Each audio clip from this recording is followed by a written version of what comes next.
Okay, Assalamualaikum warahmatullahi wabarakatuh. So, hari ni kita akan sambung balik dengan discussion, tapi berdasarkan kepada konstruk ataupun bentuk soalan yang dipanggil sebagai creating.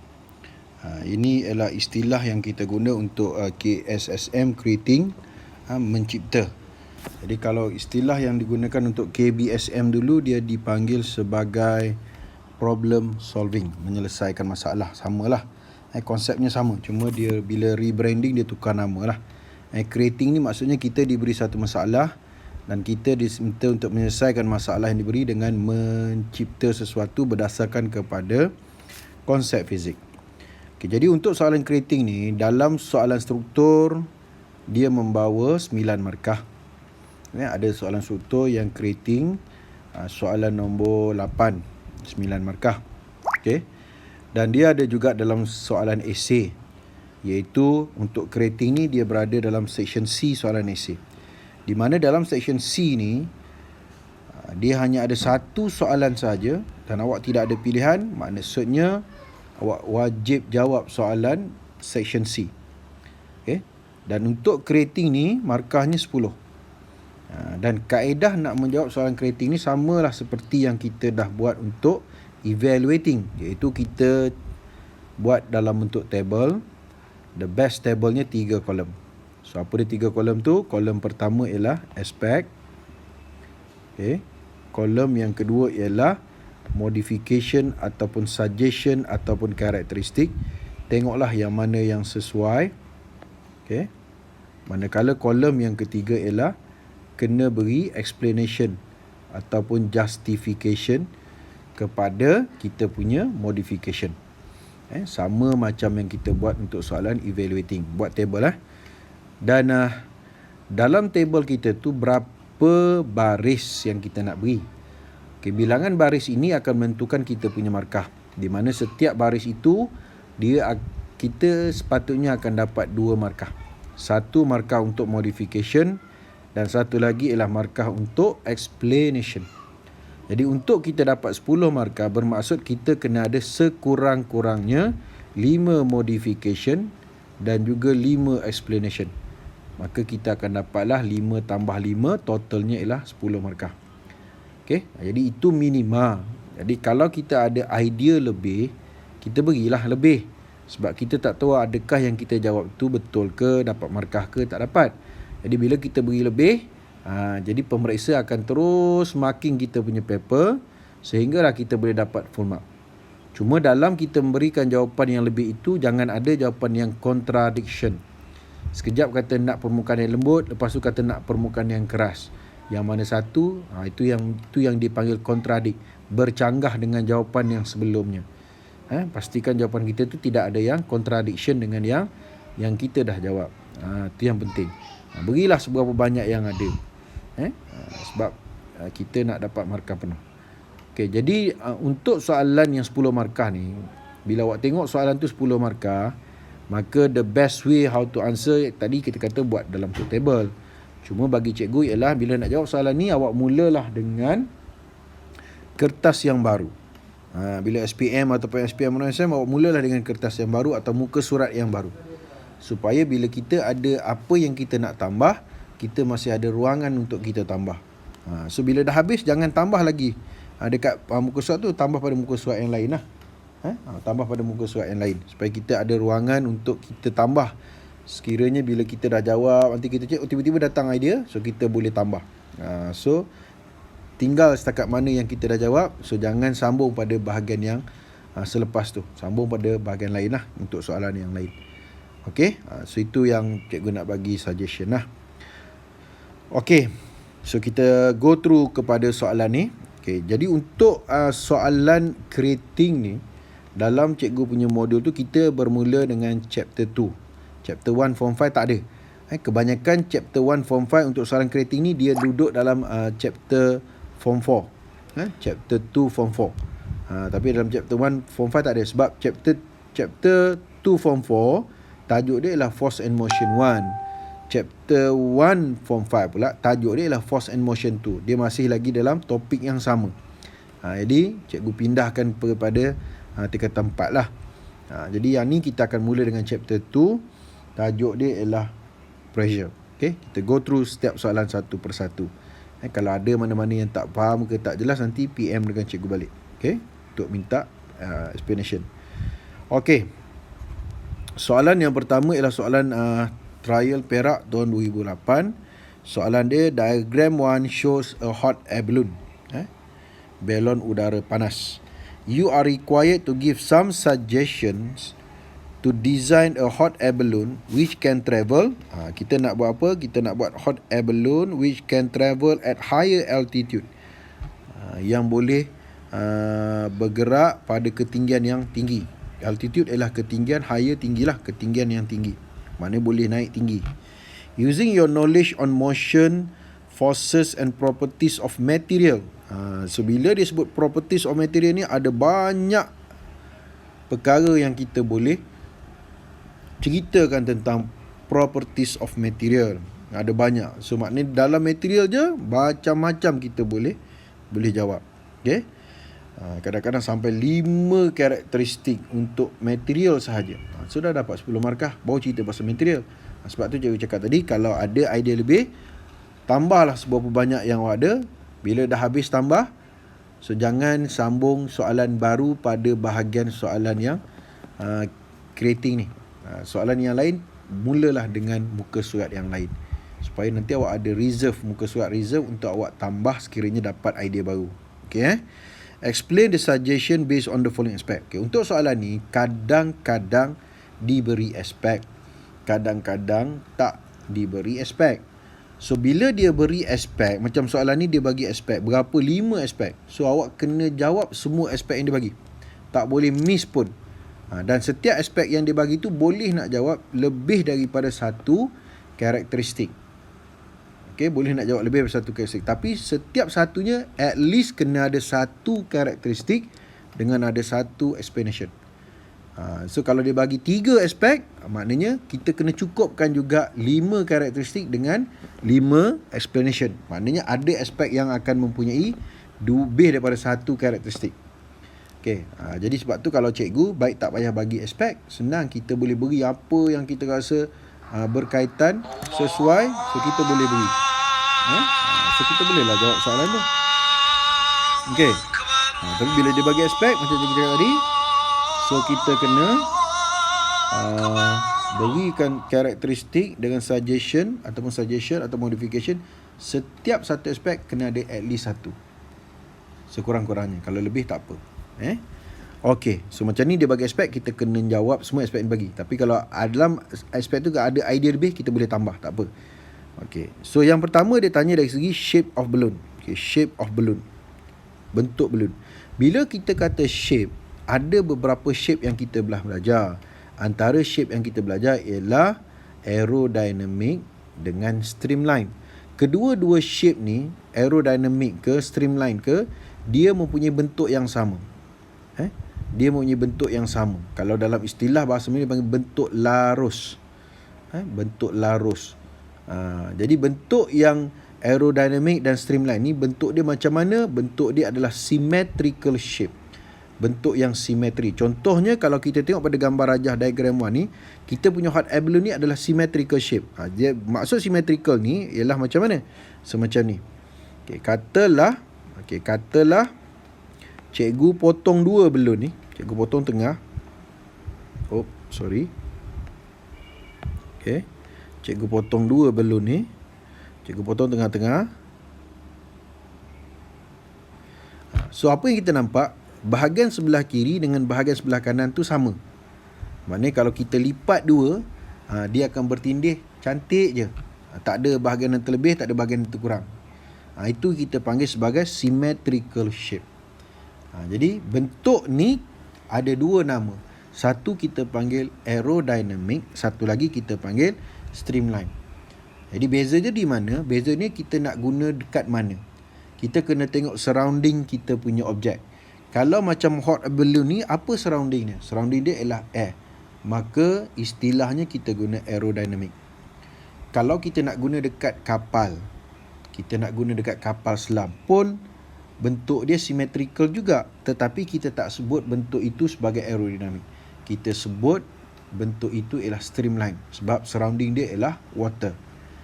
Tapi fungsi dia samalah sebab bentuk yang sama. Aerodinamik dengan streamline, dia symmetrical shape, bentuk yang sama, cuma persekitaran dia, surrounding dia tak sama. Maka fungsi dia sama. Fungsi dia apa? Fungsi dia ialah to reduce resistance. So resistance ini bergantung kepada surrounding. Kalau surroundingnya air, reduce air resistance. Kalau surroundingnya ialah water, reduce water resistance. Atau boleh juga kita katakan to move faster, to produce high momentum. Boleh juga. Cuma kita jangan repeat balik jawapan kita punya explanation seperti apa yang ada dalam soalan. So jangan repeat perkataan yang sama seperti dalam soalan. Guna ayat lain lah. Idea dia sama tak apa. Idea dia sama tapi ayatnya lain. Okey. Jadi untuk hot air balloon ni, apakah nama dia punya shape? Nama shape dia ialah aerodynamic shape. Okay? Tak nak tulis shape tu pun tak apa, tulis aerodynamic saja sebab kita dah tulis dah shape. So apakah fungsi aerodynamic? To reduce air resistance. Okey. Okay, satu lagi shape yang cikgu tak cerita tadi ialah kita panggil sebagai aerofoil. So aerofoil shape ni berbeza dengan aerodinamik di mana dia punya bentuk tu tidak simetri. Tidak simetri. Itu kita panggil aerofoil shape. Yang mana fungsi aerofoil shape ni tak samalah dengan fungsi aerodinamik. Apa fungsi aerofoil pula? Aerofoil ni fungsi dia ialah to produce resultant force. Jadi bergantung kepada bahagian yang melengkung tu sebelah mana. Okay, contohnya kalau cikgu nak lukis kat sini. Okay, kita ada dia punya shape dia, bawah dia flat, lepas tu atas dia curve, lebih kurang. Ini kita panggil aerofoil shape. Bentuk ni dia tidak simetri. Kita potong dekat mana-mana pun, bahagian sebelah kiri, belah kanan, atas ke bawah, dia tidak akan ada bahagian yang sama. Maka dia tidak dipanggil bentuk yang symmetrical. Is unsymmetrical shape. Jadi bentuk yang tidak simetri ni, maka bentuk yang macam ni ada bahagian yang melengkung, lebih melengkung, maka dia dipanggil sebagai aerofoil shape. Jadi fungsi dia tadi cikgu dah bagi tahu ialah iaitu untuk menghasilkan resultant force. Okey, kesan daripada the difference in pressure. Dan difference in pressure tu pula terhasil kesan daripada difference in speed. Dan kesan difference in speed tu pula terhasil kerana ada dua bahagian permukaan. Satu yang rata, flat, macam dalam kes gambar rajah cikgu ni, yang belah bawah tu dia flat, manakala satu lagi permukaannya adalah curve. So kesannya jarak pengaliran udara adalah berbeza. Yang flat dia lebih dekat, yang curve dia lebih jauh, maka speed dia berbeza. Okey, dia punya resultant force tu akan bertindak ke mana? Bertindak pada bahagian yang lebih melengkung. So kalau melengkungnya duduk belah atas, maka force kita akan bertindak pada arah ke atas. Okey. Kalau melengkungnya sebelah bawah. Okey, contohnya cikgu lukis. Cikgu terbalikkan. Melengkungnya duduk sebelah bawah, sebelah atasnya flat tapi melengkungnya sebelah bawah. Betul maka force-nya, resultant force-nya akan bertindak ke mana? Resultant force-nya akan bertindak pada arah ke bawah dan bahagian yang paling melengkung. Okey. Okey, so resultant force-nya akan bertindak pada arah ke bawah. Tengok belah mana yang paling melengkung. Maka di situlah kita punya force, arah dia akan bertindak pada arah yang pada permukaan yang paling melengkung. Okey. Itulah fungsi aerofoil shape, to produce a resultant force. Dia bukan untuk reduce the resistance. So itu je awak kena faham bila orang tanya pasal shape. Okey, balik pada soalan kita. Yang kedua ialah volume of balloon. Okey, ini menggunakan konsep apa ni? Archimedes principle. Di mana dalam Archimedes principle dia mengatakan bahawa bila sesuatu objek itu berada di dalam sesuatu fluid, fluid ni sama ada dia berada dalam liquid ke, dia berada dalam udara ataupun gas ke, bila mana dia displace, sama ada dia displace water, liquid, ataupun dia displace air, maka dia akan produce satu force, namanya kalau dalam air kita panggil buoyant force, kalau di udara kita panggil upthrust. Okey, upthrust. Okey. Jadi sekarang ni kalau kita rujuk pada balloon, balloon ni berada di udara, maka force yang bertindak kesan daripada balon tu mengembang, nama dia ialah upthrust. Arahnya ke atas. Okey. Jadi mengikut Archimedes, dia kata apa? Dia kata buoyant force ataupun upthrust ni, kejap okay, cikgu sini. Okey.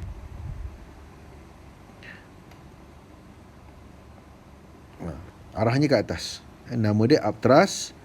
Kita nak upthrust boleh, nak guna buoyant force pun boleh, tak ada masalah. Mana-mana pun boleh. Cuma nama dia bila di udara kita panggil upthrust. Kalau dia bertindak daripada dalam air, kita panggil buoyant force. Tapi benda yang samalah, force yang sama. Okey. Mengikut Archimedes, katalah cikgu guna U upthrust.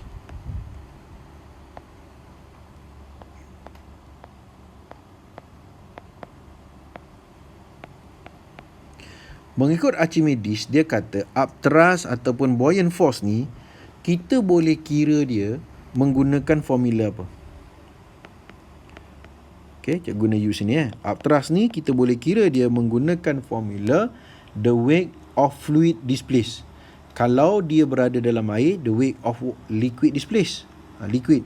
Kalau dia berada dalam udara ataupun gas, the weight of gas ataupun air displaced. Dan kita nak kira weight of displaced ni, fluid displaced ni, formula dia ialah rho darab V darab G. Rho VG. So apa dia rho? Rho di sini ialah density of the fluid. Kalau air, density of air. Kalau water, density of water. Density of fluid. Manakala V tu apa dia? V tu ialah volume of fluid displaced. Cikgu guna istilah fluid general. So awak kena tengoklah dia berada di mana. Macam hot air balloon dia berada di udara, maka V itu merujuk kepada volume of air displaced. Kalau dia berada dalam air, contohnya kapal selam, contohnya kapal, so dia berada dalam air, maka V di situ merujuk kepada volume of water displaced. Dan nilai G itu adalah nilai yang constant. Nama dia ialah gravitational field strength ataupun juga dipanggil dengan nama gravitational acceleration. Berapa nilai dia? Kalau silibus KBSM kita guna 10. Tapi untuk level awak sekarang ni, awak ni silibusnya KSSM, maka nilai G tu kita dah tukar. Kita guna yang lebih detail lagi. Berapa nilai yang lebih detail ni? Kita guna dia 9.81 meter per second square. Okey, itu nilai G. Dia constant. Jadi bila mana kita tengok kepada formula upthrust ni ataupun buoyant force ni, kita dapati ada 3 lah faktor yang mempengaruhi upthrust. Yang pertama ialah density of fluid. Yang kedua ialah volume of fluid displaced. Dan yang ketiga ialah nilai G, gravitational acceleration. Tapi disebabkan oleh kerana gravitational acceleration tu adalah satu nilai yang constant, maka nilai G tidak akan mempengaruhi kita punya upthrust ataupun buoyant force selagi mana kita masih berada dalam planet yang sama. Nilai G ni dia akan berubah kalau kita berada dalam planet yang berbeza. Jadi kalau kita duduk dalam planet yang sama di Malaysia, di Amerika, di Arab Saudi, di Jepun, di India, maka planetnya ialah bumi. Maka nilai G nya kita ambil nilai yang sama, maka nilai G tidak mempengaruhi nilai upthrust ataupun buoyant force. Begitu juga dengan rho, iaitu density of the fluid. Kenapa? Sebab kalau dia berada di udara, dia masih berada dalam ruang udara yang sama. Maka density of air-nya adalah density yang sama. Begitu juga kalau objek itu berada dalam air. Bila dalam air, ruangnya adalah water. Dia berada dalam water yang sama, maka density-nya sama. Jadi maksudnya dalam kita punya formula, dia ada 3 faktor yang mempengaruhi upthrust, rho VG. Tapi yang sebenarnya, yang mengubah nilai upthrust tu sebenarnya ialah nilai V tu. Volume of fluid displaced. Bagi kes kita punya hot air balloon ni, bila dia mengembang, lagi banyak air yang akan tersesar. Lagi banyak air yang tersesar. Air displaced. Bila lagi banyak air yang tersesar, maka kesannya volume of air displaced lagi tinggi. Bila kita punya air lagi banyak yang tersesar, bila mana balloon kita makin besar dia punya pengembangan dia. Maksudnya bila kita punya volume of balloon tu lagi besar, lagi banyaklah udara yang dia tolak. Itu kita panggil air displaced. Dan lagi banyak udara yang dia tolak, lagi besarlah volume of air displaced. Maka bila volume of air displaced tu lagi besar, kesannya kita punya upthrust, kita punya buoyant force kalau dalam air lagi besar. Sebab apa? Sebab dalam formula tu dia adalah hasil darab. Bila hasil darab, dia adalah directly proportional. Upthrust is directly proportional to the density. Upthrust is directly proportional to the volume of fluid displaced ataupun air displaced. Upthrust is directly proportional to the gravitational acceleration.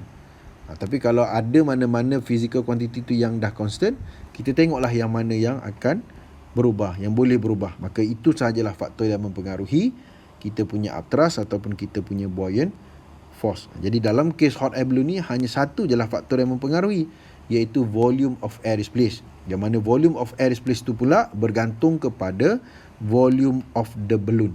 Lagi besar balloon kita mengembang, lagi banyak udara yang dia tolak, lagi banyak udara yang air displaced, maka lagi tinggilah volume of air displaced. Maka upthrust dia lagi tinggi, maka dia akan naik lagi tinggi. Itu konsep buoyant force yang kita kena faham bila kita belajar Archimedes Principle. So cikgu cerita ni detail supaya kalau ada soalan pasal dia ni, kita just go through jawapan je lah. Okay? Jadi supaya kita punya balloon naik lagi tinggi, bagaimana dengan volume of balloon? Mestilah besar, mestilah tinggi. Untuk volume kita tak cakap big, kita guna istilahnya high. So kenapa kita perlukan volume of balloon yang high? Supaya dia boleh displace more air ataupun produce bigger upthrust. Boleh juga. Maknanya dia menghasilkan upthrust yang lagi besar. Produce bigger upthrust ataupun kita kata produce higher volume of air displaced. Boleh juga. Produce higher volume of air displaced pun boleh juga. Okay, ada yang cikgu tak tulis, tapi awak rasa benda penting, awak tambahlah dalam awak punya buku Smart Physics. Sebab cikgu nak tulis nanti kan banyak sangat serabut. Yang cikgu tulis ni yang penting-penting je. Boleh juga kita guna volume increase volume ataupun high volume of air displaced. Bigger upthrust boleh juga. Okey. Yang ketiga, dia tanya dari segi material used for the balloon. So bila cikgu cakap tadi, bila sebut pasal material ni, ada banyak perkara yang kita boleh consider pasal material. Antaranya untuk balloon. Ni untuk balloon dulu kita kena pilih material yang strong, material yang kuat. Kenapa? Bila strong tak ada reason lain lah. Not easy to break. Cuma sekarang ni macam yang cikgu bagi tahu, kita cuba elakkan daripada menggunakan perkataan not easy. Ambil perkataan yang canggih, yang lebih baik sikit lah. Contohnya prevent from breaks. So ayat lain lah, lebih canggih sikit orang kata. Not easy, nanti semua not easy je. Okay. Yang kedua, dari segi apa pula material dia? Flexible, sebab dia nak mengembang dan dia boleh mengecut. Dan bila kita nak turun, dia kena kecut balik. So dia boleh mengecut tak? Boleh. Sebab dia tu flexible, dia boleh mengembang, dia boleh mengecut. Jadi apa reason flexible? Easy to expand. Cukup lah. Easy to expand. Jadi kalau ada ayat lain selain daripada easy, kita gantilah. Kalau tak jumpa, guna juga, tak apa, tak ada masalah. Kalau boleh, carilah perkataan lain daripada easy.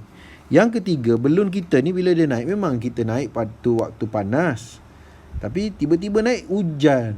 Bila hujan, menyebabkan ada air yang bertakung dalam kita punya balon. Adakah balon kita itu pula dia akan serap air tadi? Kalau dia menyerap air, kesannya kita punya berat balon tu akan bertambah, maka kesannya balon kita akan lagi cepat dia nak turun. Jadi kita kena pilih bahan yang macam mana untuk balon. Kita pilih bahan yang waterproof. Maknanya kalau ada air hujan jatuh dekat dia, dia tak akan melekat, dia tak akan menyerap air tadi, maka berat dia tak berubah. Not absorb water ataupun not increase the weight of the balloon. Boleh juga. The weight of balloon is unchanged, not increase. Sebab air tu bila dia menyerap, air duduk dekat dalam balloon, maka berat balloon akan bertambah. Bila berat balloon bertambah, kemungkinan kita punya balloon tu akan turun. Kita risaunya dia turun lagi laju lah. Okay, itu dari segi balloon. Kemudian dari segi, kita jawab pula, material used for the basket. Okay, basket pula. Basket tu yang bawah tempat orang duduk kan. Apa material dia? Antaranya kita boleh guna low density. Kalau low density tak ada cerita lain lah. Mesti lighter, senang cerita.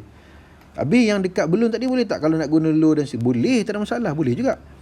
Kan? Tapi bab dua-dua tu melibatkan material, cuma bahagian lain-lain lah, balloon dengan basket. So kita agih-agihkanlah kita punya modification tu supaya ada jawapan untuk balloon, ada jawapan untuk basket.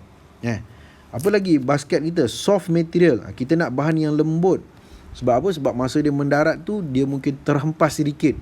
Jadi masa terhempas tu kalaulah bila terhempas berlakulah collision. Jadi bila ada collision akan adalah satu force, nama dia impulsive force. Dan bila melibatkan permukaan yang keras, time of impact dia very short. Dan bila time of impact dia very short, impulsive force yang dia produce tu sangat besar. Jadi mungkin kita punya basket boleh pecah. Orang yang duduk kat dalam tu mungkin mengalami injury yang teruk. Jadi supaya kita dapat reducekan dia punya impulsive force, maka kita kena increase dia punya time of impact. Kena lengthen the time of impact. Cara dia, kita kena ada permukaan yang lembut. Kita tak boleh nak ubah dah permukaan tanah sebab kita tak tahu kat mana dia nak jatuh. Jadi kita ubahlah kita punya basket. Jadi kita letakkan sponge kat bawah basket tu, kan, supaya dia ada produce permukaan yang lembut.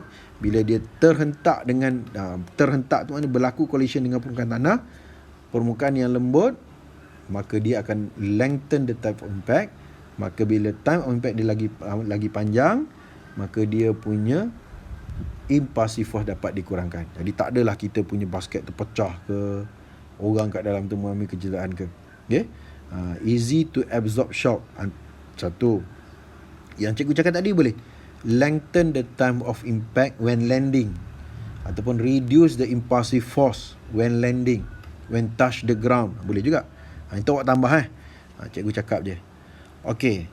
Last kali dia tanya pasal temperature of air inside the balloon. Dah nama dia hot air, mestilah dia kena produce udara panas kat dalam tu. Jadi bila kita kata panas, temperature dia mesti tinggi, high lah. Kenapa nak tinggi? Supaya dia produce hot air, ataupun low density of air. Sebab udara panas, density dia rendah, maka dia lebih ringan. Sebab tu dia mudah nak naik. Berbanding udara sejuk, dia lebih berat, dia mudah nak jatuh ke bawah. Low density of air, lighter air, boleh juga mana-mana. Easy to rise, boleh lah, kan? Ataupun yang cikgu cakap tadi, produce hot air. Sebab tu kita kena ada temperature of air yang tinggi. Low density of air pun boleh. Okay? Jadi setiap aspek tu kita kena cerita sekurang-kurangnya satu modification. Tapi kalau kita ada lebih, so tulislah berapa lebih. Buatlah macam cikgu buat ni. Nampak tak? Cikgu buat material used for the balloon, cikgu bagi 3 pula kat situ. So kalau pemeriksa ni dia bagi, ini markah 1, ini markah 3, ini markah 5. Yang ni markah 7, yang ni markah 9. Yang modification tu markah dia markah yang bernombor ganjil. Explanation markah dia markah yang bernombor genap. 2, 4, 6, 8, 10. Jadi kalau kita jawab lebih, jadi dah dapat 10 markah, so dia dah bagilah maximum marks 10. Tapi kalau ada mana-mana yang salah, dia akan check balik kita punya jawapan. Jadi setiap aspek tu kena ada sekurang-kurangnya satu karakteristik atau modification atau suggestion, bergantung pada soalan lah. Dan ada satu explanation atau reason atau justification yang bersesuaian. Maka kita akan dapatlah 2 markah. Jadi kalau ada 5 karakteristik akan dapat 10 markah. 5 karakteristik 5 markah, explanation yang betul 5 markah, dapat 10 markah. So itu kaedah menjawab yang terbaik. Jadi jawablah macam cikgu buat ni. Itulah yang terbaik. Macam ni kalau kita tengok sini, kita akan dapat berapa markah ni? 9. Ini markah 11. Ini markah 13. Yang ni markah 15. 15 kali 2, kita dapat 30 markah daripada berapa? 9, 11, 13, 15. So 15 kali 2. 15 kali 2, 30 markah daripada 10 markah yang orang nak bagi. So banyak markah kita dapat. Okay. 1, 3, 5, 7, 9. 10. Lepas tu 9, 11, 12, 13, 14, 15, 16. Oh, 16 markah, sorry. Kali 2. 15, 16 markah. Bukan 30, sorry. 16 markah kita akan dapat. So, nak bagi 10 markah. So, dapatlah markah penuh 10.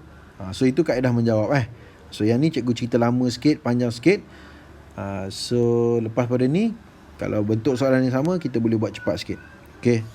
So, kita pergi pada soalan yang kedua. Ini adalah soalan Terengganu tahun 2008. Diagram tu shows a barge. Barge ni ialah tongkang. Tongkang used to transport goods. Goods ni barang-barang lah. From freshwater port to the ship anchor. Freshwater port ni sungai, to the ship anchor, kepada kapal yang sedang berlabuh. Maknanya kapal yang besar kan, dia tak boleh menghampiri kita punya sungai, port, pelabuhan dekat sungai, sebab kemungkinan dia akan tenggelam lagi dalam, kemungkinan dia mencecah dasar sungai. So bila dia dah cecah dasar sungai, dia dah tak boleh nak bergerak, lekat kat situ, susah kita nak tarik. Jadi bagi port, bagi pelabuhan yang duduk dekat sungai, lepas tu pelabuhan tu pula cetek, maka kapal tu dia kena berlabuh dekat tengah laut. Jadi kalau ada barang ke, nak angkut orang ke, kena pakai kapal-kapal kecil lah. Tu yang dia panggil dengan nama barge ataupun tongkang lah kan. Dia mengangkut. Tapi kalau sungai kita tu macam kita punya macam Port Klang, Pelabuhan Kelang, macam Singapura punya pelabuhan tu, dia dikorek lagi dalam supaya kapal tu boleh berlabuh sampai rapat sampai dekat dengan pelabuhan, boleh masuk sampai pelabuhan. Jadi kalau dia dah dikorek gitu, dia dah tahu dah berapa kedalaman tu, kapal tu boleh masuk sehingga berlabuh di pelabuhan. Tapi kalau yang sungai dia tu lebih cetek, so kapal tak boleh masuk lah, dia kena berlabuh dekat tengah laut sana. Dan kalau ada barang apa, kena angkut lah. Jadi rumit lah sikit. Jadi sebab tu lah syarikat-syarikat yang kapal-kapal besar-besar yang angkut ni, dia akan lebih suka pelabuhan yang dia boleh, kapal itu boleh berlabuh di pelabuhan. Macam kita punya Pelabuhan Kelang, Pelabuhan Pulau Pinang kan. Kapal besar pun boleh sampai dekat port dia. Singapura kan. Jadi tu yang kita punya pelabuhan tu maju. Okay. Using suitable physics concept, explain the required modification. Modification disebut. Modification needed in designing a barge. Barge iaitu kita punya tongkang lah, that can carry, ni benda kita nak buat ni. Kita nak sama soalan ni, carry more and heavier goods. Nak bawa barang banyak dan berat. Jadi tongkang ni kita malas nak pergi berulang sampai 10 kali. Boleh tak kita reduce 10 kali jadi 5 kali. Jadi tak ada teruk sangat kan, kita punya ulang alik. Lepas tu tongkang tu cepat buat kerja, move faster pula tu. Banyak benda nak move faster and safe, dan selamat. Dan selamat ni maksudnya ketika dia bergerak dekat air sungai. Fresh water ni ialah air sungai, and salt water tu ialah air laut lah. Jadi air sungai dan air laut ni, dia punya ketumpatan dia tak sama. Di mana air sungai dia kurang tumpat, less than, berbanding dengan air laut denser. Jadi suatu objek yang sama, contohnya kapal yang sama, bila dia berada di dalam air yang lebih tumpat, contohnya air laut, dia tenggelam sedikitnya sebab ketumpatan air laut tu lebih tinggi, maka dia susah nak tenggelam. So dia punya bahagian yang tenggelam sedikit. Tetapi bila kapal yang sama berada dalam air sungai, dia akan tenggelam lebih dalam.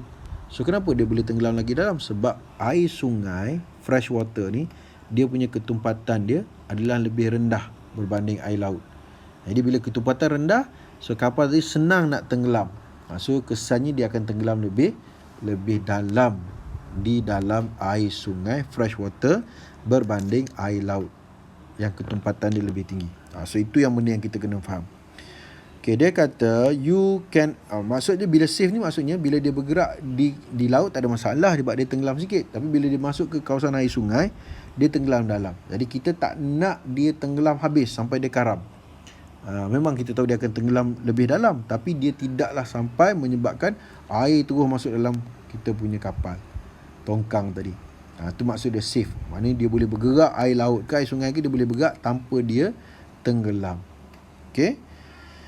You can emphasize on the following aspect in your modification. Okay, so dia bagi beberapa aspek ni. Dia bagi lah kat kita. So bila dia bagi, kita kena gunalah, kena jawablah. Aspek yang pertama material, so kena ada satu sekurang-kurangnya modification tentang material. Yang kedua tentang plimsoll line, nak buat macam mana plimsoll line. Plimsoll line ni ialah garisan keselamatan yang ada pada badan kapal yang memberitahu setakat mana dia akan tenggelam dalam density air yang tertentu. Yang ketiga ialah shape. Bila dia kata N tu, kita kira aspek yang lain, walaupun dia tak termasuk bahagian nombor 4, tapi dia dah kira sebagai satu lagi aspek, sebab dia ada N size of the barge. So maknanya kalau kita rujuk pada soalan ni, kita diberi, nampak macam 3 aspek, sebenarnya kita telah diberi 4 aspek. So bila kita nak jawab, 4 tu wajib kena ada sekurang-kurangnya satu modification dengan satu explanation. Tapi kalau kita jawab satu je, 4 je tu, kita baru dapat markah penuh 8 je lah. Tak dapatlah full mark. Sebab nak dapat full mark, kena ada 5 modification yang betul dengan 5 karakteristik yang betul. Maknanya ada antara aspek tu yang kita kena tambah dia punya modification. Okay, so kita tengok jawapan kita. Yang pertama dari segi material use. Jadi antara bila orang kata material dia, satu yang kita boleh fikir ialah strong. Kita perlu kuat tak? Perlulah, sebab ombak laut tu kadang-kadang kuat, boleh menyebabkan kita punya tongkang tu pecah.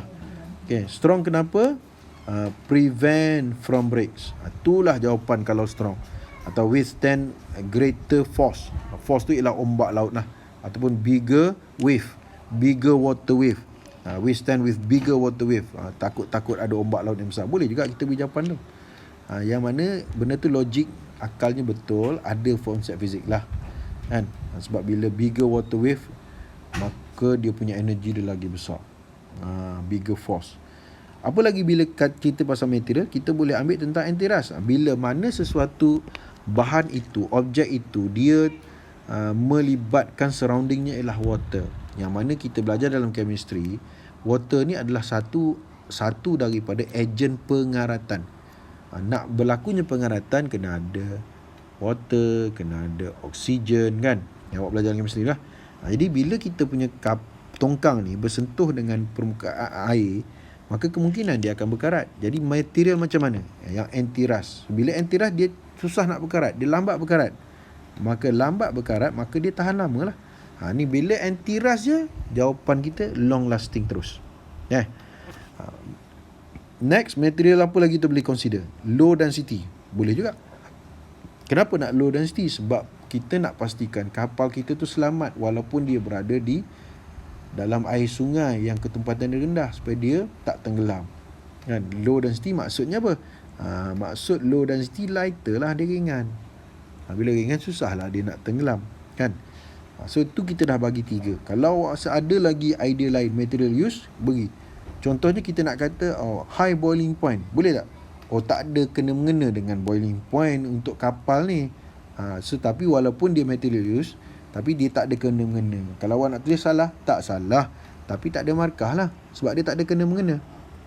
Okey, jadi cari yang ada kena-mengena dengan situasi soalan tu. Okey, so next cikgu bagi sini ialah dari segi plimsoll line. Jadi untuk plimsoll line kita kena ada 2 stage. 2 stage ke two plimsoll line ke boleh, 2 stage plimsoll line ataupun 2 plimsoll line pun boleh. Kenapa kena ada 2 line yang berbeza? Sebab dia akan bergerak melalui 2 ketumpatan air yang berbeza. Jadi kita nak bagi dia selamat dekat mana? Terutamanya dekat air yang ketumpatan rendah, di mana dia akan tenggelam lebih dalam, dan kita nak prevent daripada dia karam. So boleh juga kalau kita nak kata sini, apa dia? Prevent from sink, kan? Kita nak kata sini prevent from sink in fresh water lah. Boleh juga. Kan? Sink tu fizik, tenggelam tu. Safe in fresh and salt water. Sebenarnya yang tu tak boleh, sebab dah ada perkataan ni, dah ada kat dalam kita punya soalan. Jadi bila dah ada, sepatutnya kita tak tulis dia sebagai jawapan, sebab biasanya dia tak terima kita punya jawapan yang kita repeat balik. Kita kena cari ayat lain. So contoh cikgu bagi prevent from sink in fresh water. Boleh ya? Okay, nextnya ialah dia kata shape. Jadi kalau shape kita tengok 3 tadi kan, aerodynamic ataupun streamline. Dua ni sama. Aerodynamic dengan streamline sama, cuma bezanya surrounding dia. Sekarang ni surrounding kita ialah water, so kita akan pilih streamline ataupun aerofoil. Adakah kita nak melibatkan resultant force? Tak ada. Kita nak pastikan bila dia bergerak dia dapat reduce the water resistance, maka kita kena ambil yang streamline. Sebab surroundingnya ialah water, kita guna streamline. Kalau surroundingnya ialah udara, kita ambil aerodynamic. Reduce water resistance boleh, water friction pun boleh. Terpulang lah. Last sekali ialah size of the barge. Mestilah saiz yang besar. Sebab bila saiz besar, bolehlah bawa barang banyak. Can place more goods. Kita tak guna perkataan can carry. Dalam soalan dia kata carry, kita guna place, boleh menempatkan. So dah lain ayat kita sikit. So boleh lah. Kalau ayat kita sebiji sama, so itu yang tak boleh tu.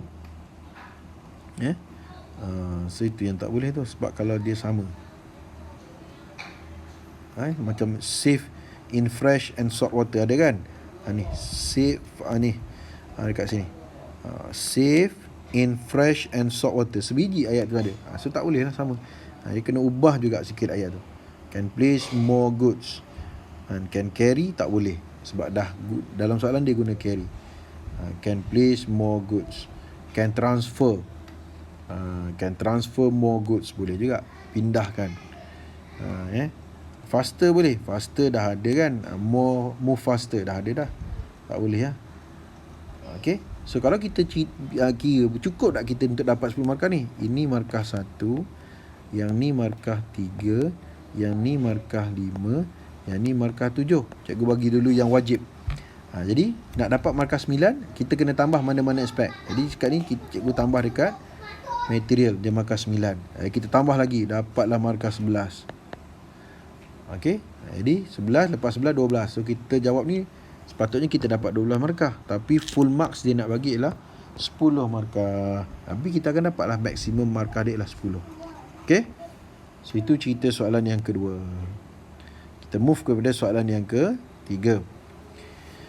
Okey, ini soalan SPM tahun 2009. 209 tu cikgu tertinggal 2009.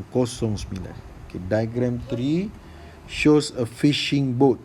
So ini gambar orang nak pergi nangkap ikan. You are required to modify the fishing boat into a speed boat. Jadi speed boat dia mesti pakai enjin nak laju. Yang ni mana ada enjin kan, kena kayuh dengan pendayung. Can travel faster.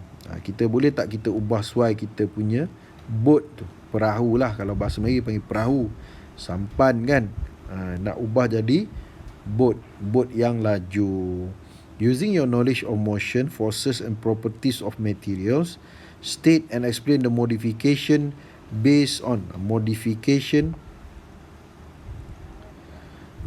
the characteristics of boat, engine power, ni aspek ni, and size of propeller. Propeller ni kipas.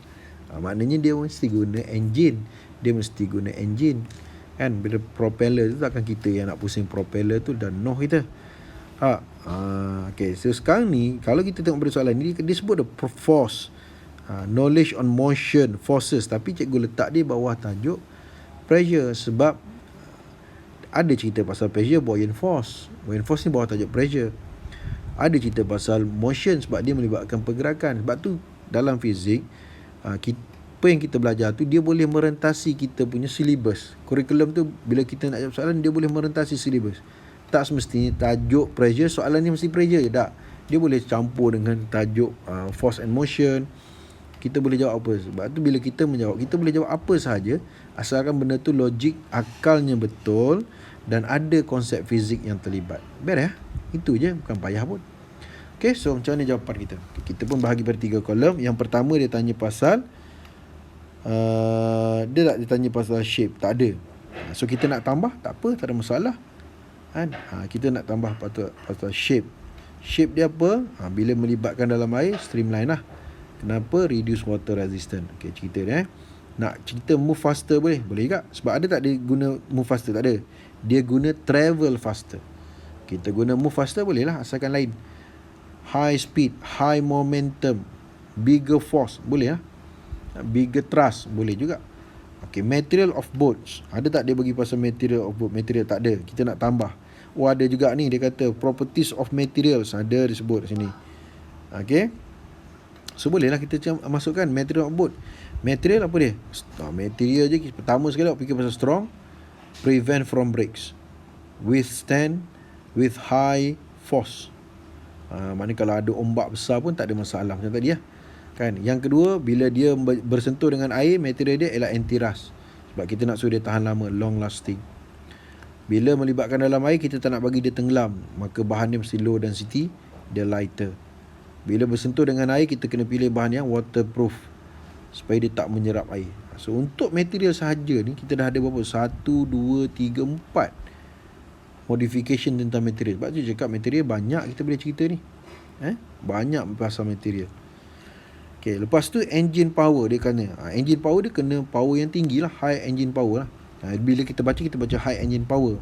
Bila kita buat dalam bentuk table ni, engine power, kita nak macam mana? Nak high. Kenapa? High speed, high momentum, high acceleration, high force. Cuma kalau yang kita, reasoning explanation tu dah kita guna, kita carilah ayat lain. Dia tak boleh repeat balik ayat yang sama.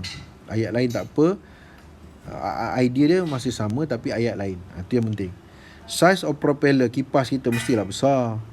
Bila kipas kita besar, dia produce momentum yang lagi besar, ataupun dia produce thrust, engine thrust, tolakan ke depan tu yang tinggi. Larger ataupun bigger thrust. Thrust ni ialah force yang ke depan. Kalau up thrust, up tu atas, daya angkat turun ke atas. High momentum boleh. Okay, lepas tu base of the boat. Ada tak dia tanya pasal base? Tak ada kan? Kita nak tambah, tak ada masalah. Tapi yang dia sebut tu ada tak? Pasal engine ada? Ada. Size of propeller ada. Characteristic of the boat, banyak lah. Material boleh, shape boleh. Ni semua characteristic of the boat. Base of the boat, bahagian bawah dia kan macam huruf V. Dia sharp ataupun narrow kan. Supaya apa? Supaya dia boleh reduce water resistance yang bawah tu kan. Ni awak boleh tengok dalam buku teks kan, kenapa kapal-kapal besar dia ada macam pulling bahagian depan tu lah, pulling, penduling kat depan tu, sebab dia nak reduce water resistance tu, supaya dia boleh bergerak laju, move high speed, easy to move in water. Ni bahagian, cuma kalau boat kita yang kecil-kecil, dia punya bahagian bawah dia tu dia macam ada melengkung sikit, bahagian yang macam tajam sikit bawah tu kan, dia sharp kat bawah tu, to reduce water resistance. So kalau kita rujuk pada yang apa yang kita jawab ni, berapa kalau kita nak tengok jawapan markah kita dapat? Yang ni 1, yang ni markah 3. Cikgu ambil markah ganjil markah 5, markah 7. Engine power markah, kita ambil markah yang wajib dulu.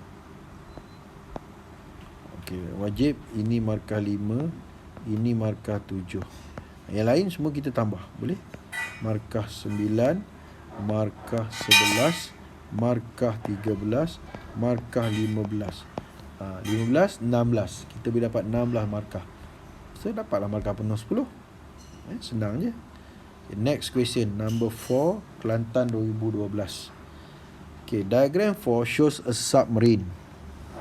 Using appropriate physics concept, explain the suitable characteristic of the submarine that can work efficiently and ni dia tanya pasal characteristic of the submarine that can work efficiently and safe.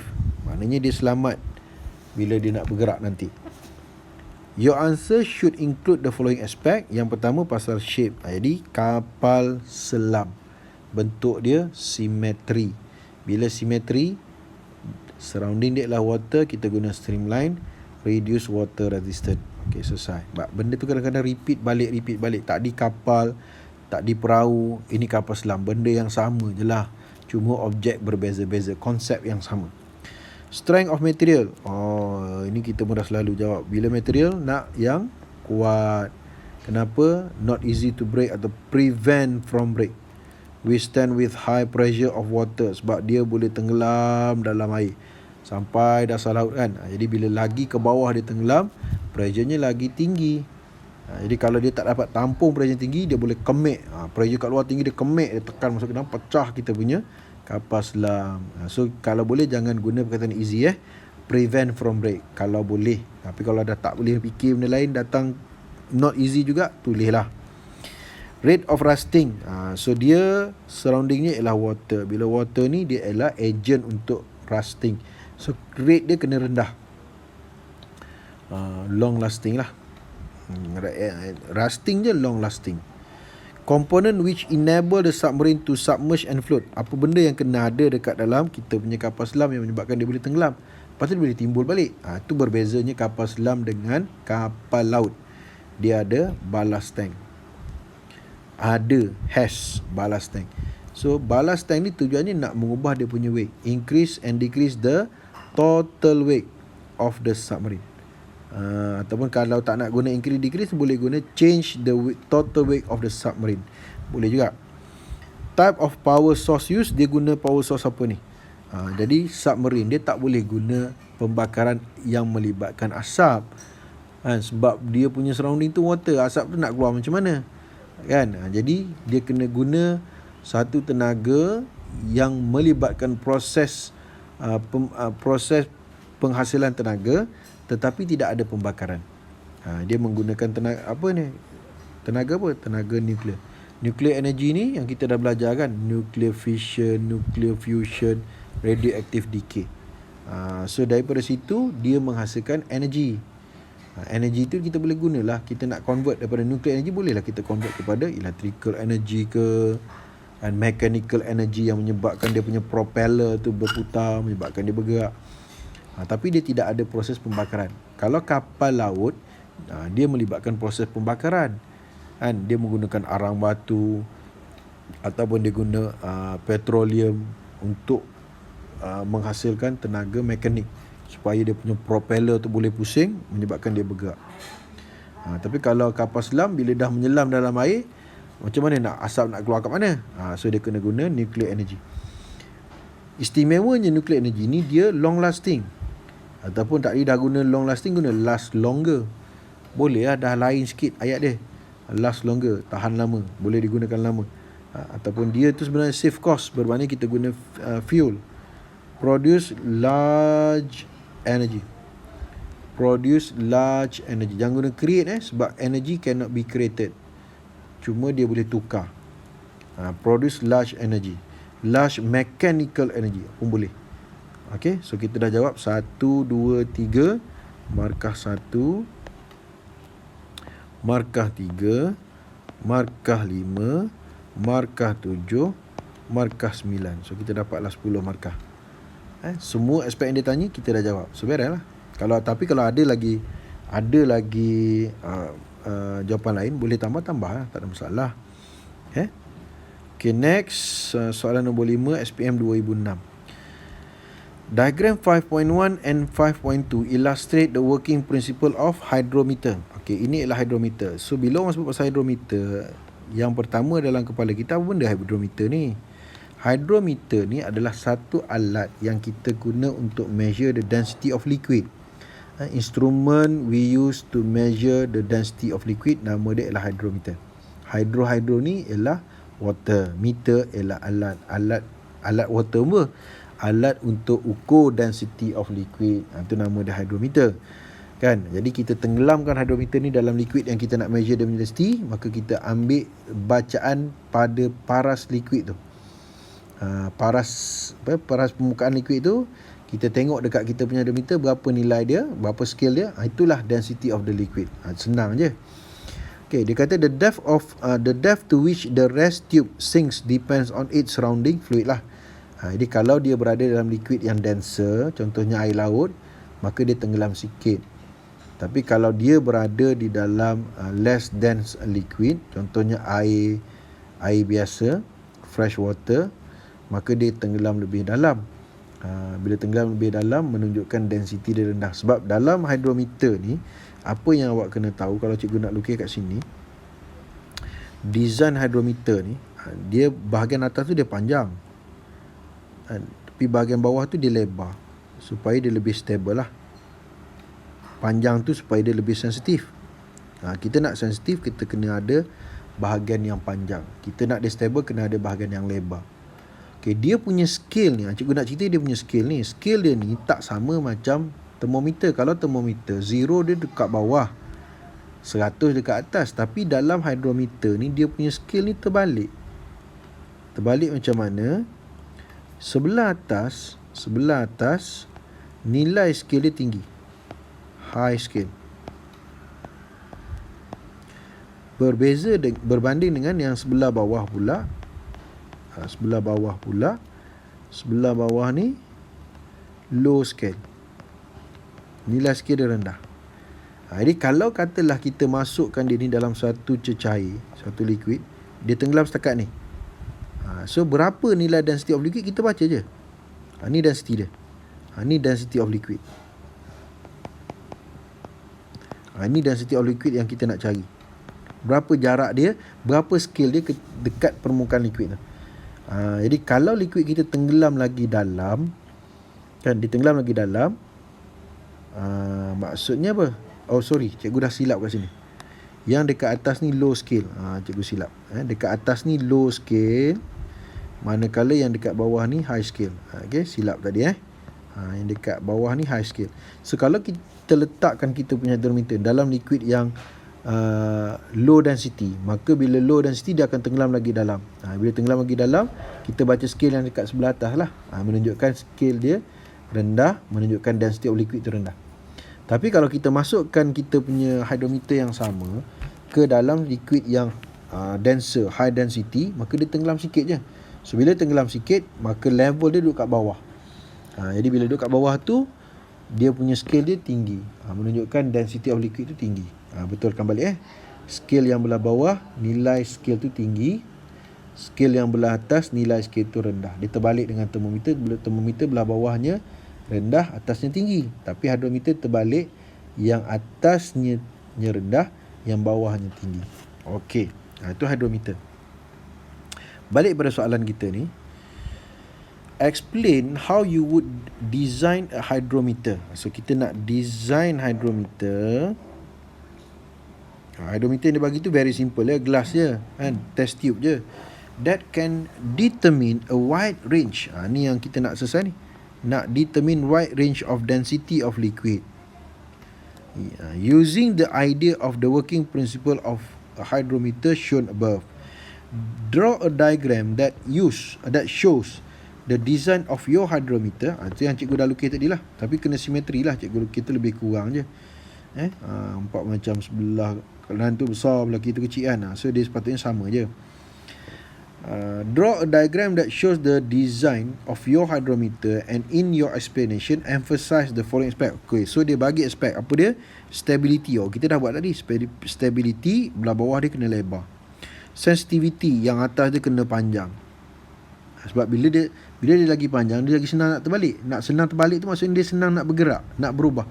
Bila kita letak dalam different density of liquid, itu menunjukkan dia sensitive.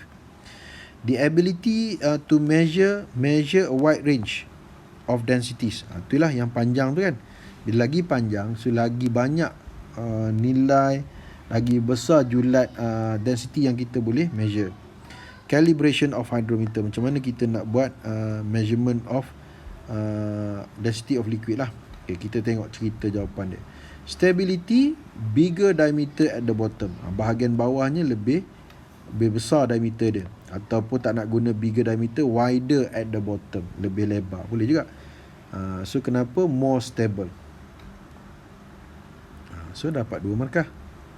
Ada tak dia guna more stable? Tak ada kan? So bolehlah kita guna. Lepas tu sensitivity dia pula. Sensitivity, small diameter at the upper side. Bahagian atas tu cikgu cakap tadi dia panjang. Selain daripada dia panjang, yang belah atas tu dia lebih kecil daripada bawah. Bawah tu lebar, atas tu dia lebih kecil. Diameter dia kecil belah atas. Small diameter at the upper, supaya dia lebih sensitif, more sensitive. And can detect very small changes in density of liquid. Boleh juga. Sensitif tu maksudnya dia cepat mengesan perubahan yang kecil. Can detect small changes in density of liquid. Boleh juga.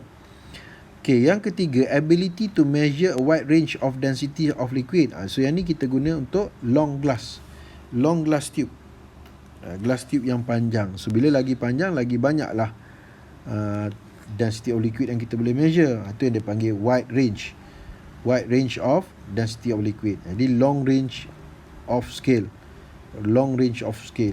So long range of density. Tapi kita tak boleh guna density sebab tadi sama pula. Long range of scale. Boleh juga can measure wide range of scale. Can measure wide range of density of liquid. Boleh juga.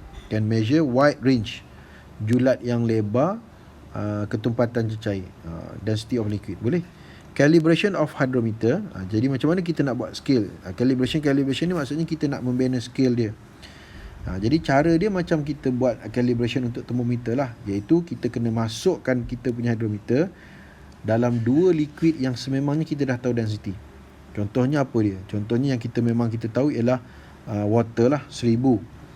Kita tanda. Lepas tu kita letakkan hydrometer yang sama ke dalam satu lagi liquid yang kita tahu dia punya density. Contohnya mercury. Berapa? 13,600. Kita pun tanda. So bila kita masukkan dalam water tadi, dia tenggelam banyak. So maknanya level dia dekat atas. Kita tanda. Lepas tu bila kita masuk dalam mercury, high density, dia tenggelam sikit. Maknanya level dia kat bawah, kita tanda. So antara 1000 ke 13,600, kita kira berapa perbezaan dia. 12,600. So kita pun buatkan berapa scale yang kita boleh lukis antara dua density yang kita dah tanda. So dari situ kita boleh tentukan satu scale tu mewakili berapa nilai density of liquid. So itulah cerita dia. Jadi kalau ikut jawapan dia kata, float the hydrometer into two different liquid that already known the density. Kita tenggelamkan kita punya hydrometer ke dalam dua density of liquid yang sememangnya kita dah tahu. Lepas tu can make a scale to the hydrometer. So seterusnya kita pun buatlah scale dekat hydrometer. Itu yang kita panggil dengan istilah calibration.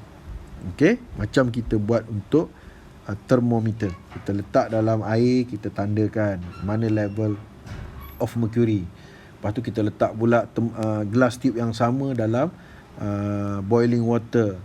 Kita pun tanda pula dekat mana kita punya level of mercury. Jadi ada dua tempat yang kita tanda yang merujuk pada dua temperature yang berbeza, tapi nilai temperature dia kita dah tahu. Kan? Kalau dalam ais 0 darjah Celsius, kalau boiling water 100. Kita pun buatlah scale daripada dua tempat yang kita tanda tadi. Itu dia panggil dengan istilah calibration. Okay. Okay, so next question number 6. Ni soalan SPM tahun 2007. Okay, diagram 6 shows a sailboat, perahu layar. So apa yang kita nampak, ada papan luncur, ada sail, ada board, ada sail, ada mast, tiang layar. Okay, soalan dia, you are required to give some suggestion to design suggestion to design a sailboat which can travel faster. Okay, sailboat ni apa yang kita tahu, dia tak ada enjin. Dia bergerak berdasarkan kepada angin yang bertiup, tapi dia trap angin tadi. Menyebabkan angin tu akan menolak kita punya sailboat tu. Jadi sekarang ni kita nak supaya dia bergerak dengan lebih laju. Kita nak buat pengubahsuaian macam mana. Apa cadangan yang kita ada. So dia kata using the knowledge of motion, forces, the properties of material. Kita guna balik apa yang kita dah ada.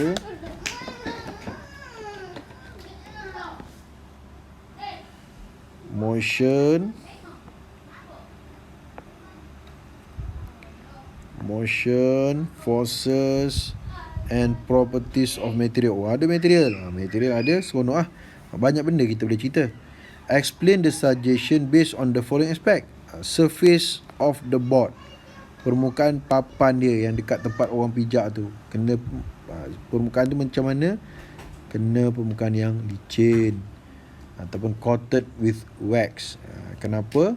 Sebab bila dia licin, dia dapat mengurangkan, reduce water resistant.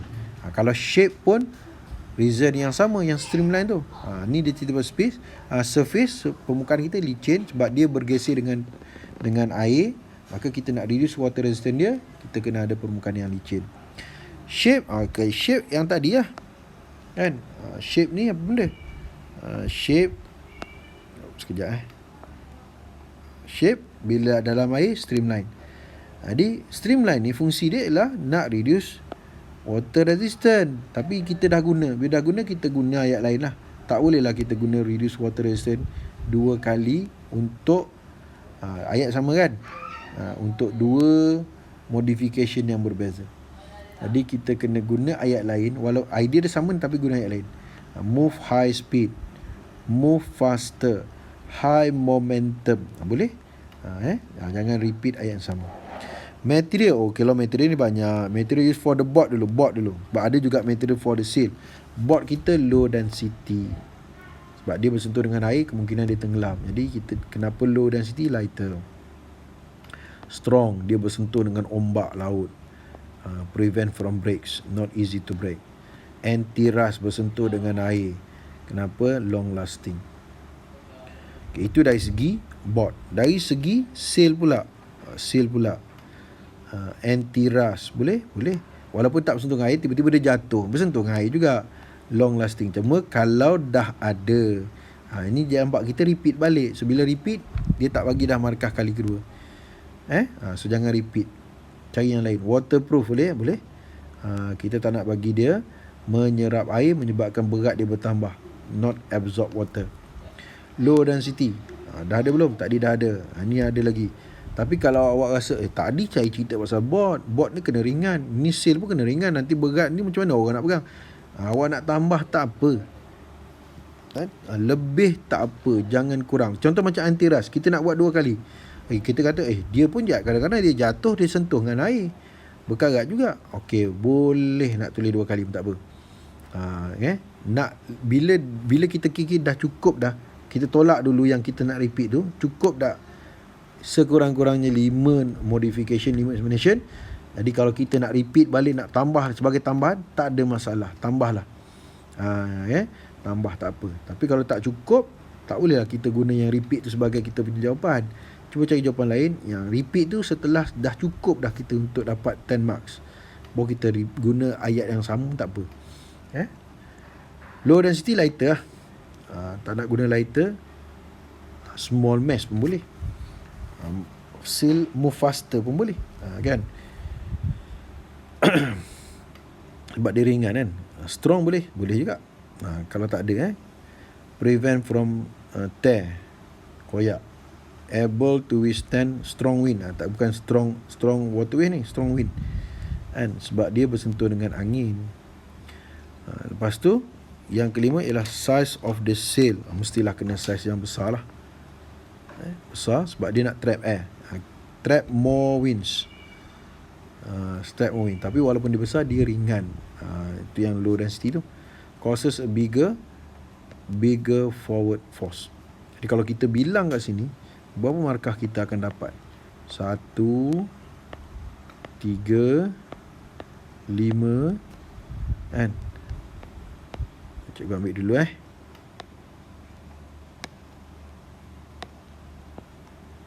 5. Low density tadi cikgu tanda low density, ni cikgu tanda strong, boleh? 7. Ni markah 9. Dapatlah 10 markah kan? Lepas tu kita check yang tambahan. 9, 11, 13, 15, 17, 19. Maka kita akan dapat 20 markah. Tapi orang tak bagilah 20, orang bagi maksimum 10 je. Tapi tak apalah, kan?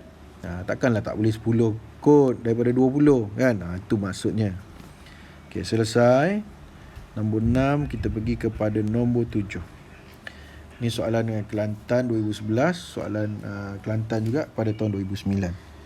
A car needs an efficient hydraulic brake system. Hydraulic brake system. Bila orang kata hydraulic je, hydraulic ni, hydro ni maknanya dia mesti liquid. Dan hydraulic ni dia adalah application daripada Pascal principle for safety purpose. Diagram 7 shows a car hydraulic brake system.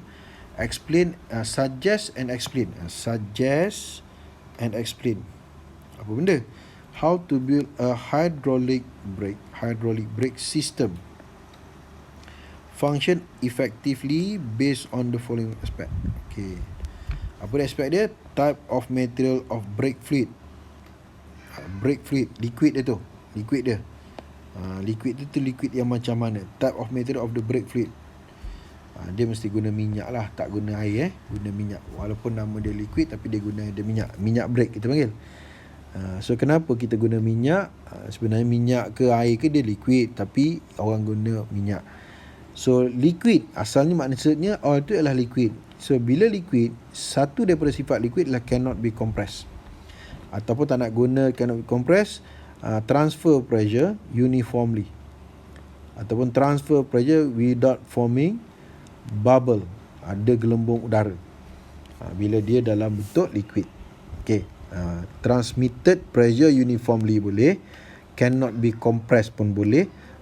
Transmitted pressure without forming bubble, tak ada gelembung udara yang terhasil. Sebab gelembung udara ni dia berbeza sifatnya dengan liquid. Liquid cannot be compressed, tapi kalau udara can be compressed. Bila can be compressed, dia akan ambil masa yang lama untuk dia memindahkan pressure. Lambatlah, ada delay time. Jadi bila kita tekan brake, lambatlah kereta kita nak berhenti. Itu kita panggil brake tak makan tu. Tapi kalau kita semuanya liquid, dia tak boleh compress, so dia terus pindah pressure dia sampailah dekat tayar. Tekan terus sampai kat tayar. So kereta akan lebih senang nak berhenti. Okay, characteristic of brake fluid. Brake fluid kita antaranya ialah high boiling point. Characteristic high boiling point. Sebab apa kita tak guna high melting point? Sebab dia dalam bentuk liquid. Kita guna melting kalau dia dalam bentuk solid. Sekarang ni dia dalam bentuk liquid, so kita pergi kepada boiling point. Kenapa tak nak dia boil? Sebab kalau dia boil, dia produce gas. So bila ada gas can be compressed. So dia akan menyebabkan kita punya brake system tak efficient. Jadi does not change to gas easily when hot. Tambah. Dia tak mudah berubah menjadi gas. Size of the, okay, dah selesai ni. Size of the master piston. Master piston ni dia duduk kat mana? Duduk kat pedal brake, dekat kaki driver tu. Jadi master piston ni, dia punya size dia kena kecil, sebab sesuai dengan saiz kaki kita kecil. Tetapi kita punya piston yang nak menghentikan kereta tu, dia kena besar. Bila dia punya saiz tu besar, dia punya cross sectional area dia besar, menyebabkan force yang terhasil juga akan jadi besar. Jadi bila force tu besar dekat tayar, so tayar kereta tu dia akan cepat nak berhenti. Walaupun kita tekan dengan force yang kecil dekat pedal brake, tapi dekat tayar kereta dia menghasilkan force yang besar kerana surface area-nya besar. Itu konsep yang Pascal principle. Sebab pressure dia dekat mana-mana pun sama. Jadi bila kita ubah dia punya cross sectional area, maka force yang terhasil pun berubah. Dari mana force dengan area tu dia directly proportional. Lagi besar dia punya cross sectional area, lagi besarlah force yang terhasil. So dekat master piston, dekat kaki driver, size dia kecil je. Jadi kita perlu tekan dengan force yang kecil. Small force is needed to produce a high pressure. Tapi dekat slave piston, dia panggil slave piston ni yang tempat nak buat kerja, iaitu dekat tayar kereta tu dia panggil slave piston, sebab dia akan buat kerja menyebabkan kereta kita berhenti. Dia kena besar. Jadi bila size dia besar, cross sectional area dia besar, dia produce force yang besar, menyebabkan kereta lebih senang nak berhenti. Okay, itu size of the slave. Yang kelima, type of material. Bila type of material senang. Of the transmission pipe. Mana transmission pipe? Transmission pipe tu yang ni lah. Ni. Yang ni kita punya transmission pipe. Ni transmission pipe kita. Pipe yang nak menghantarkan liquid tu daripada pedal kaki driver kepada tayar kereta. Tayar kereta kan. Dia panggil transmission pipe. Okay, dia punya material dia macam mana? The type of the fluid transmission pipe. Sebab dalam transmission pipe tu dia melibatkan fluid, liquid lah. Kan? Jadi kita punya pipe tu yang maknanya dia nak transmission pipe, dia kena anti-rust sebab dia bersentuh dengan liquid. Jadi bila bersentuh dengan liquid, kemungkinan dia boleh berkarat. Yang kita nak berkarat, tak nak. So anti-rust. So kenapa? Long lasting. Last longer. Itulah ayat mudah. Lepas tu dia punya ciri lain dia fleksibel. Sebab bahagian kereta ni dia macam-macam benda kita nak isi. Enjinnya, bahagian airconnya, bahagian sistem brake-nya kan. Jadi ruangannya terhad tapi banyak benda nak isi. Jadi mungkin kita punya pipe tu kena pusing situ, kena pusing sini kan. Jadi nak pusing-pusing tu, kita nak kena pastikan supaya dia tak mudah patah, dia mudah nak dibengkokkan, flexible lah kita panggil. Flexible, easy to be bent, prevent from breaks. Boleh juga. Dan dia kena kuat, walaupun kita pulas itu pulas ini, tapi dia tak mudah patah. Itu kita panggil strong. Boleh kita boleh pulas itu pulas ini, mudah dilenturkan, tu flexible. Dalam flexible dia kena kuat, tak mudah nak patah. Not easy to break, kita guna prevent from breaks. Dan selain daripada itu, dia mesti low density lah. Kita tak nak lah dia menambahkan berat kereta, tekan minyak tak pergi pula, satu masalah.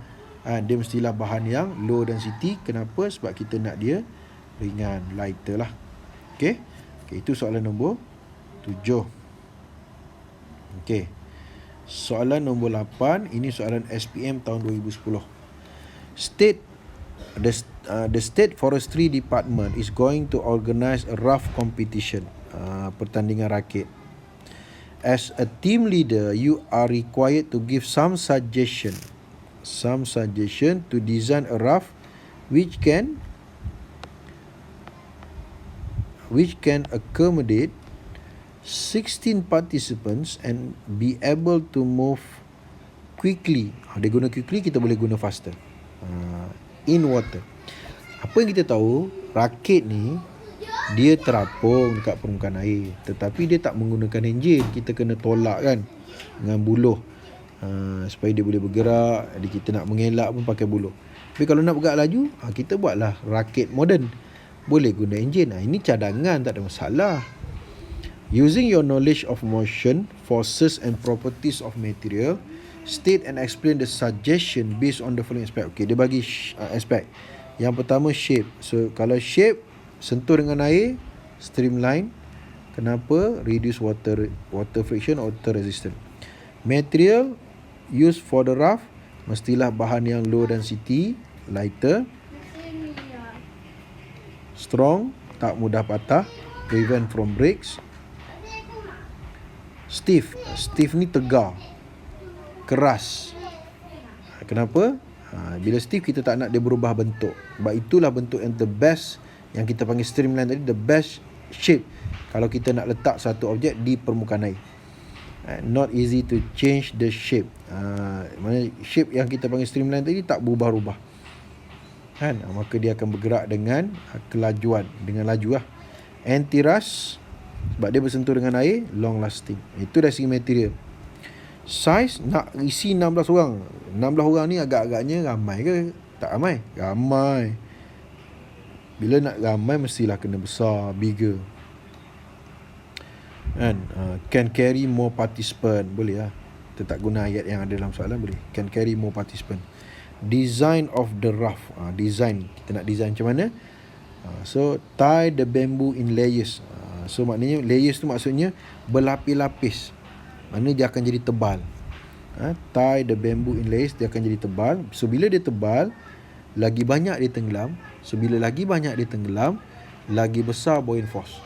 Sebab buoyant force ni dia bergantung kepada volume of liquid displaced. Dan volume of liquid displaced pula, dia adalah sama dengan volume of object immersed. Lagi banyak objek immersed tenggelam, lagi besar volume of liquid displaced. Tapi tak adalah dia tenggelam sampai dia karam. Dia tenggelam banyak. Jadi lagi banyak tenggelam, lagi besar dia punya volume of liquid displaced, maka lagi besarlah dia punya buoyant force. So kena ingat buoyant force sama je konsep dia dengan upthrust tadi. Formula dia pun sama. Rho V G untuk liquid. Buoyant ni untuk liquid lah. Displace. Jadi increase buoyant force. Sebab apa? Sebab lagi banyak bahagian tenggelam, volume of liquid displaced dia bertambah, maka dia punya buoyant force bertambah. Sebab buoyant force is directly proportional to the volume of liquid displaced. Kita tak boleh mengubah air laut, air sungai. Density of liquid tak boleh nak ubah. Kita tak boleh nak ubah gravitational acceleration. Cuma kita boleh mengubah bahagian yang tenggelam. Kita boleh ubah volume of liquid displaced, kita boleh ubah dengan cara mengubah bahagian yang tenggelam biar dia lagi banyak. Maksudnya kita di samping kita buat lebar, kita kena buat dia ke dalam, dia tebal. Lepas tu design dia, kita letakkan motor boleh juga. Sebab apa? Kita nak letak motor at the end of the raft tu.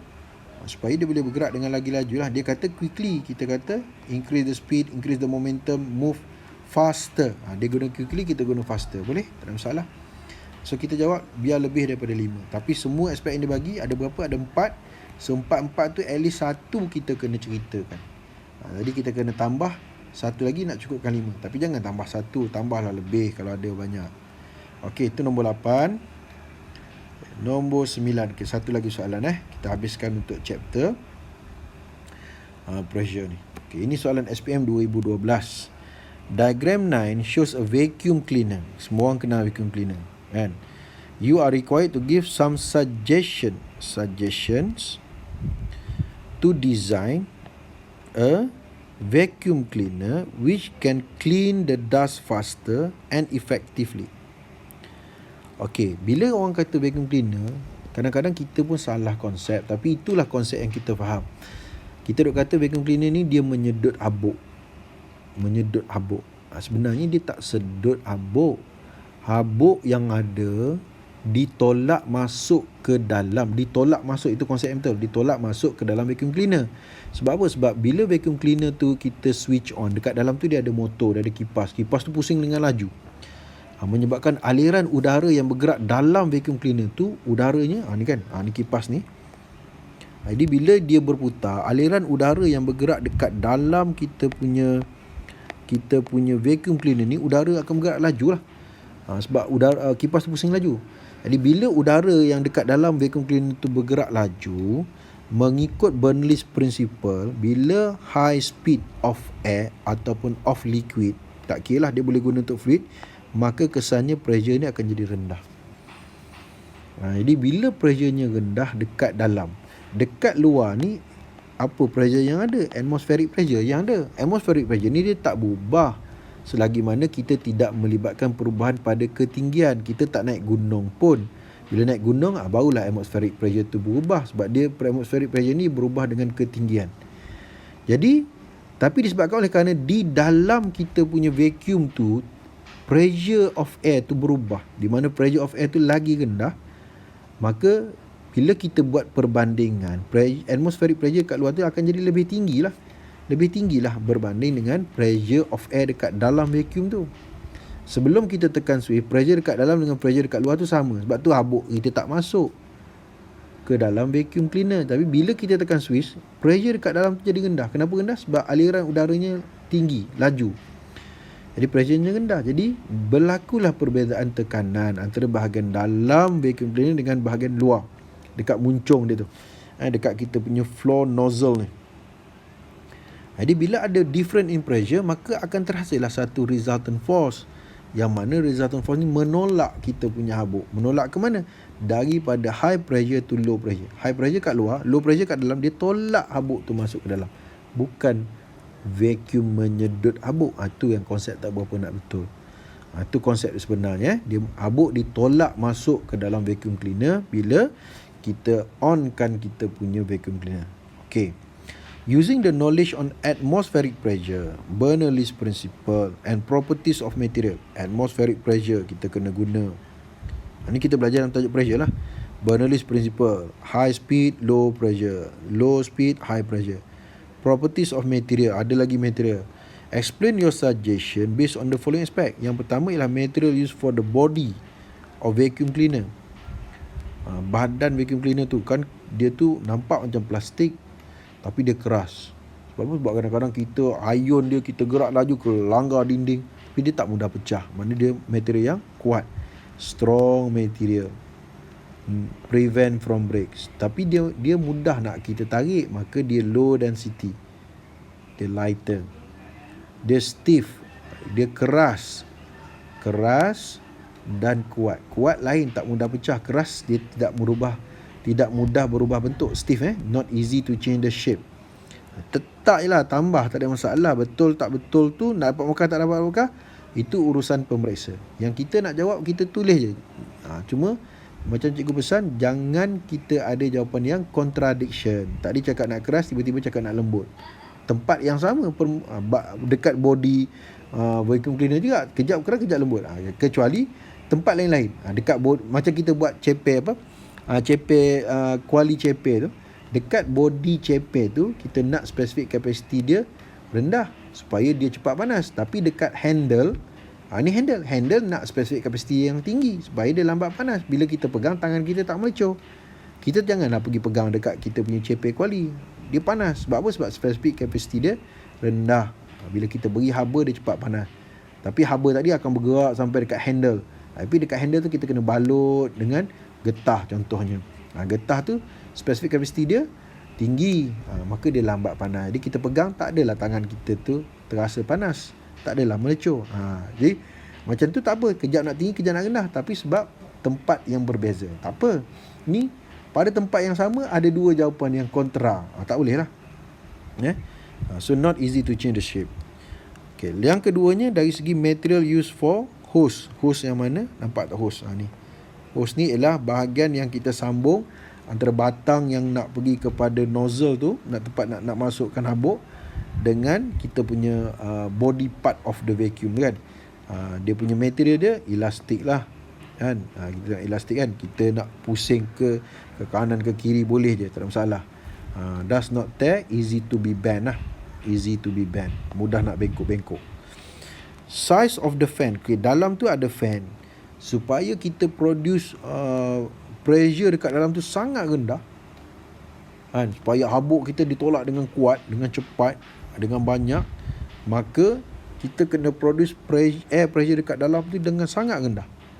Untuk produce pressure yang sangat rendah, kena aliran udara tu bergerak dengan sangat laju. Dan untuk aliran udara bergerak laju, dia kena pusing lagi laju, ataupun guna fan yang besar. Sekali pusing tu kuat pergerakan angin berlaku. Bigger fan. Move air, more air can be sucked. Ni yang tak berapa betul ni. Sedut kalau kita kena sebut more rotation, flow of air boleh, ataupun dia nak kata more air can be sucked ni bukan air lah, dust air ataupun dust, habuk kan. Dia cuma perkataan suck tu tak berapa tepat lah, bukan kata salah, tak berapa tepat. Tapi kalau dah tak ada perkataan lain, gunalah suck. More air can be push into the body of the vacuum cleaner. Tu yang tepat.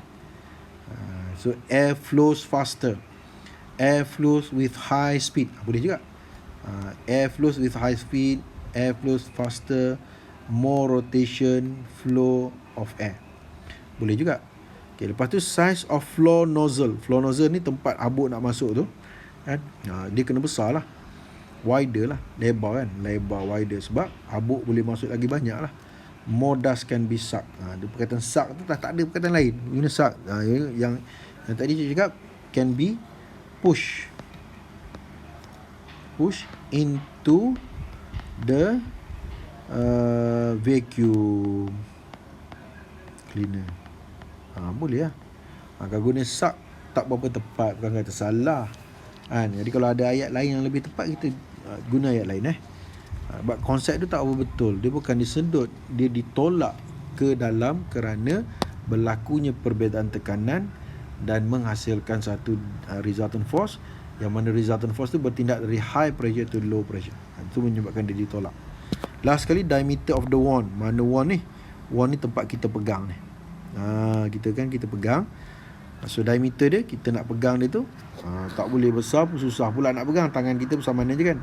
Dia small diameter of wand. Wand with small diameter, easy to handle lah. Easy to handle, mudah kita nak mengurus, nak pegang dia lah. Move with higher velocity into the vacuum.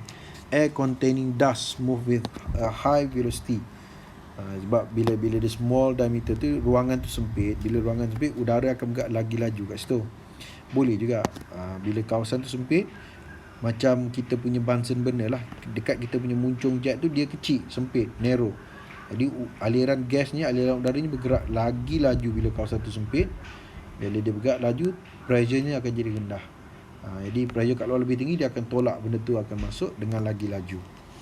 Easy to handle pun boleh, sebab dia pemegang kan. Senang kita nak pegang kita punya hose tu. Kalau tidak, nak pegang hose tu dia lembut, susah pula nak pegang. Ataupun kita kata air containing dust move with a higher velocity. Dia bergerak lagi laju sebab kawasan tu sempit, into the vacuum. Boleh juga. Okey, jadi kalau kita tengok ini, kita jawab ni berapa? 1, 2, 3, 4, 5, 6, 7. Maknanya kita akan dapat 14 markah. Maksimum mark kita akan dapat 10. Itu je lah cerita dia. Benda mudah. Okay, so sampai situ maknanya kita dah habis dah soalan-soalan untuk chapter 2. Okay, nanti next videonya kita akan sambung dengan chapter 3, electricity pula, soalan nombor 10. Okay, so boleh tengok video cikgu. Kalau ada mana-mana yang tak jelas, tak clear, tak faham, boleh PM cikgu. So mungkin cikgu kena beri explanation lebih lah. Kalau faham, tak ada masalah. So nanti kita akan sambung dengan chapter 3. Okay, itu sahaja. Sekian sahaja. Assalamualaikum warahmatullahi wabarakatuh.